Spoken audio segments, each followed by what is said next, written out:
the white coach suddenly realized that the black player on the bench might be a prodigy. But in each game, he was only allowed to play for 1 minute. He received the ball in the backcourt and drove forward, using a behind-the-back dribble to get past the first defender. Then, with a spin move, he left the second defender behind, and sank the ball accurately into the basket. His astonishing skills were on full display in that small court. With his quick reflexes, precise catches, lightning-fast dribbling, he soon executed another brilliant layup. Captivated by his talent, the white coach decisively approached the opposing coach, hoping to recruit the black player for his own team. But the opposing coach advised him to drop the idea, because in the 1960s, racial discrimination in the US was severe, and black players were not allowed to compete alongside white players. However, Haskins paid no mind to this. Without hesitation, he invited the black player to join his team, and offered him a full scholarship. But Hill refused without a second thought, because he believed he would never get playing time. You got real talent, son. Why throw it away? Do you understand what that's like to have that ball in your hand? It's like making sweet music with your game. Only thing is, you don't want to hear the song.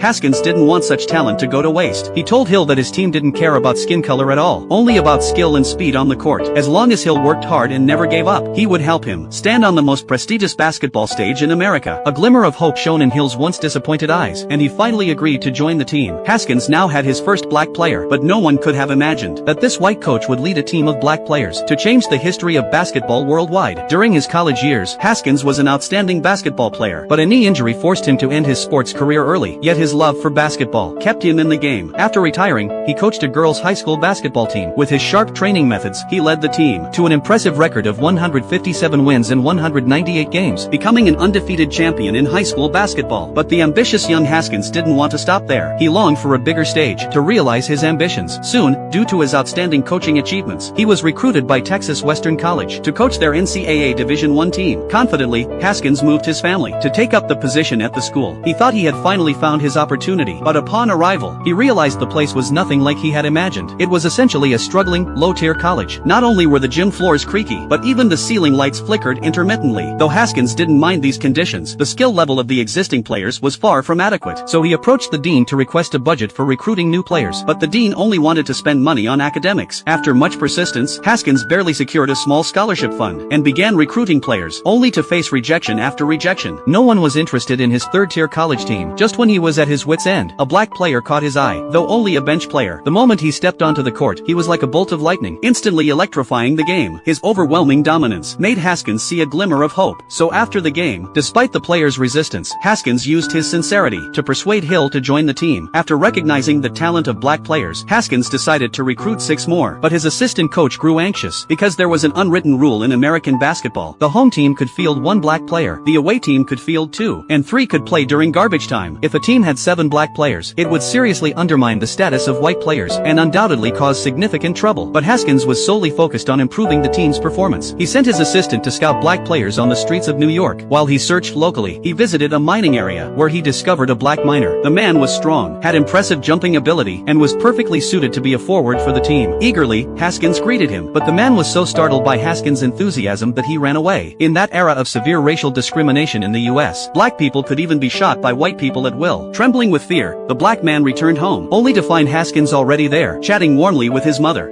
Through sheer persistence, Haskins successfully recruited him. Next, Haskins found a shooting guard. Though the player had solid individual skills and consistent shooting, he was somewhat arrogant and full of taunts toward Haskins. Haskins didn't indulge him. He directly challenged him to a one-on-one, blocked his shot, and taught him how to properly drive past defenders. Unsurprisingly, the third player was successfully recruited. Meanwhile, the assistant sent to New York used smooth talk to find 4 talented players on the street courts. A basketball team with 7 black players was now formed, but as soon as they arrived at the school, they faced discrimination.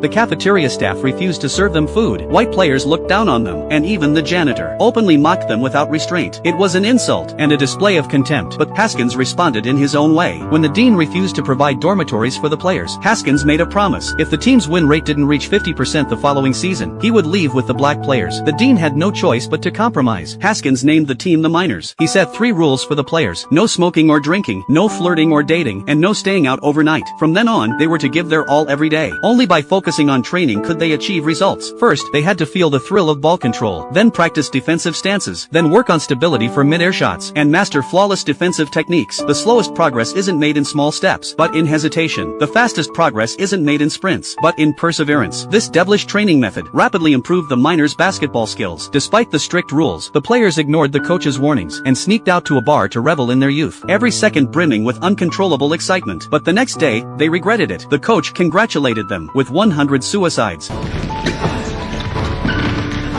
are gonna burn holes in your shoes today. Although they were dissatisfied, no one dared to rebel, because there was only 1 month left before the NCAA tournament began. They knew how rare this opportunity was, but the coach's training methods were brutal. Not only were the drills intensely demanding, but he also forbade them from using their individual styles of play. Having coached for years, Haskins firmly believed in fundamental basketball. In his view, great players kept their game simple and practical. Flashy moves couldn't withstand the test of real competition. This pushed Hill to his limit. This ain't basketball.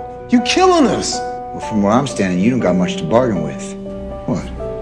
You won't quit? You wanna quit?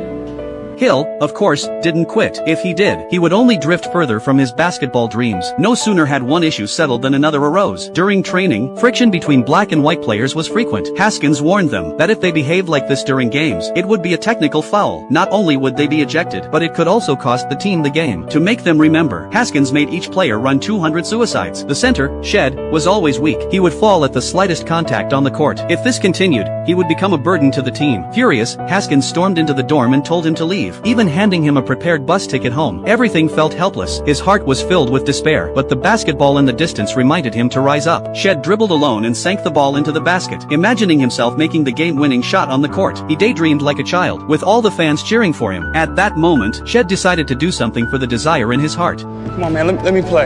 I can't, you might get hurt. Let me play!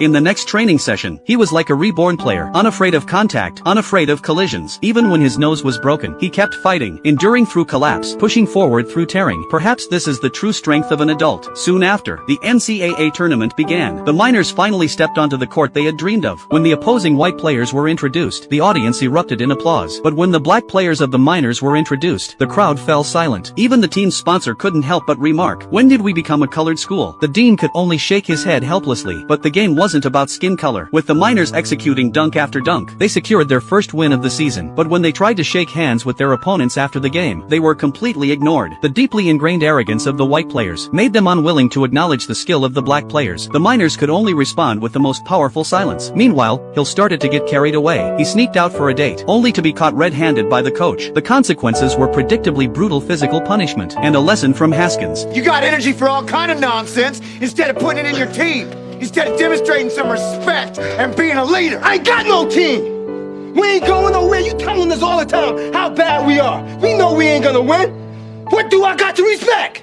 In truth, Haskins wasn't deliberately targeting Hill. Hill was a gifted player, but talent alone wasn't enough. He had to work harder than anyone else to achieve greater success. The coach's words instantly enlightened Hill. In the following games, he would strive to live up to his potential. In their second game, they faced the Iowa Hawkeyes, ranked 4th nationally. Against such a strong team, the miners were nearly helpless. By halftime, they were trailing by a staggering 16 points. In the locker room, Hill begged the coach to let them play their own style, but the coach insisted on sticking to the original plan, simplicity and efficiency over flashiness. But in the third quarter, the situation didn't improve. The miners were still easily overpowered by their opponents. If you let us play our game.